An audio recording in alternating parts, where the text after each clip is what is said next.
Bonjour tout le monde, je m'appelle Yannick, je suis conducteur de balade ici aux Ours Sauvages de Saint-Félicien. Aujourd'hui, je vous amène dans le parc des Sentiers de la Nature pour vous présenter nos 4 espèces de cervidés. La première espèce dont je vais vous parler, c'est le cerf de Virginie. C'est le plus petit des cervidés ici en Amérique du Nord. On va le distinguer de ses cousins premièrement par sa taille. On va remarquer aussi qu'il y a une couleur qui est bien différente puis qui va évoluer au fil des saisons, là. En été, il va avoir une couleur qui est plutôt flamboyante, caramel, je dirais même. Il va pouvoir à ce moment-là se camoufler au travers de la végétation sur le sol. L'hiver, sa couleur elle va devenir plus foncée, grisonnant, là, si je peux m'exprimer ainsi, afin de pouvoir aller au travers des arbres un peu plus en forêt là, pour se confondre justement là, avec la couleur de l'écorce des arbres en nature. Le cerf de Virginie va avoir un bon moyen de communiquer quand il y a des dangers pas très loin de lui, là. Il va lever la queue en l'air. Alors, un petit peu comme un drapeau, ça va dire à ses congénères qu'il y a un danger qui s'en vient, puis qu'il doit s'enfuir au final. Puis, ça lui réussit vraiment bien là, de communiquer comme ça.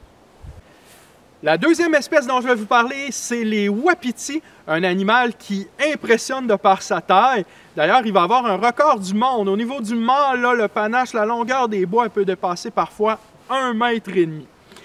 Pour le distinguer des autres, il y a sa taille qui est vraiment impressionnante.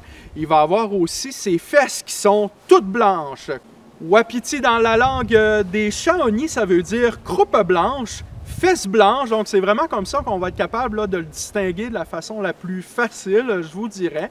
Au niveau de la façon dont il va peupler son territoire, ça va être assez spécial parce que les femelles vont préférer en règle générale demeurer ensemble la majeure partie de l'année. On appelle ça un harem. Elles vont tolérer quelques mâles qui sont immatures sexuellement de temps en temps, mais en règle générale, ce ne sera que le mâle dominant qui va avoir accès à ce harem de femelles-là. Ici au Canada, on va retrouver le wapiti plutôt dans l'ouest du pays. Il est disparu depuis un peu plus de 100 ans de l'est du Canada, dû à l'industrialisation, la perte de son habitat naturel, la chasse abusive aussi.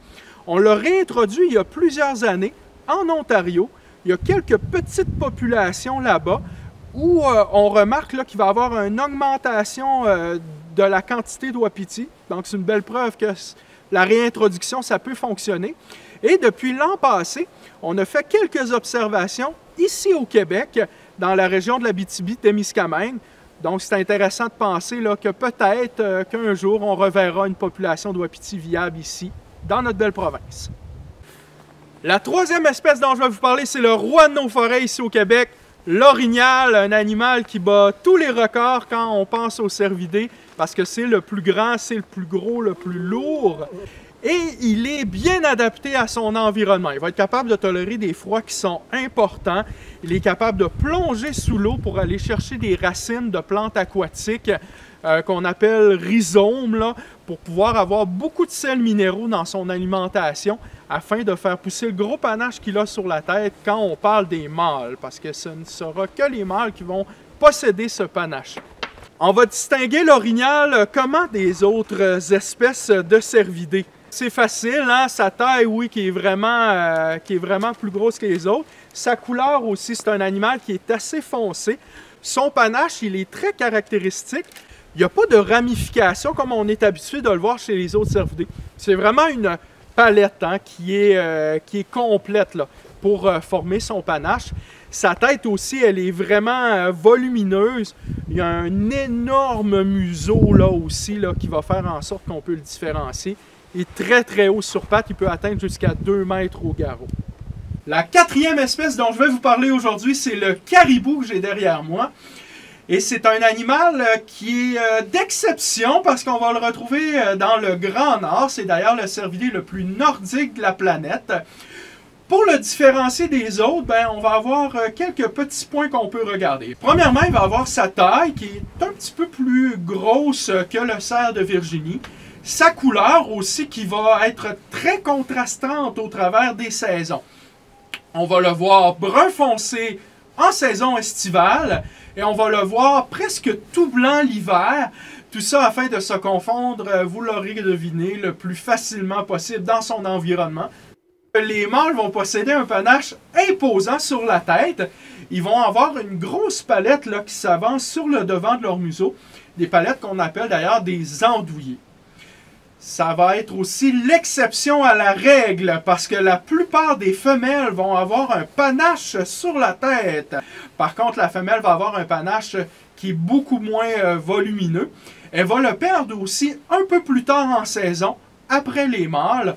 On dit que c'est pour probablement l'aider à pouvoir combattre un petit peu plus facilement avec les autres membres du troupeau pour avoir accès à de la nourriture. Elle pourra aussi plus facilement protéger sa progéniture en cas d'attaque. Lorsqu'on entend marcher le caribou, c'est un peu spécial. On entend un clic, clic, clic, clic, clic. Alors, ce cliquement vient du frottement d'un tendon qui va frotter après un os dans le talon. Le caribou va posséder un nom emprunté aux Premières Nations, plus précisément au peuple Micmac. Dans leur langue, ça signifie « celui qui creuse pour trouver sa nourriture ». Et porte bien son nom. Il est capable de sentir sa nourriture sous plusieurs centimètres de neige. Et ce qu'il va chercher, ça sera principalement le lichen qui constitue la majeure partie de son alimentation. C'est ce qui conclut notre capsule. Si vous avez des questions, laissez-les en commentaire, ça va nous faire plaisir d'y répondre. Et d'ailleurs, j'ai une question pour vous. Quel animal pourrait être un prédateur des 4 espèces dont on vous a parlé aujourd'hui? Je termine en vous disant qu'on a hâte de vous revoir pour la prochaine saison. Je vous souhaite une très belle fin de journée tout le monde. Merci de nous avoir écoutés.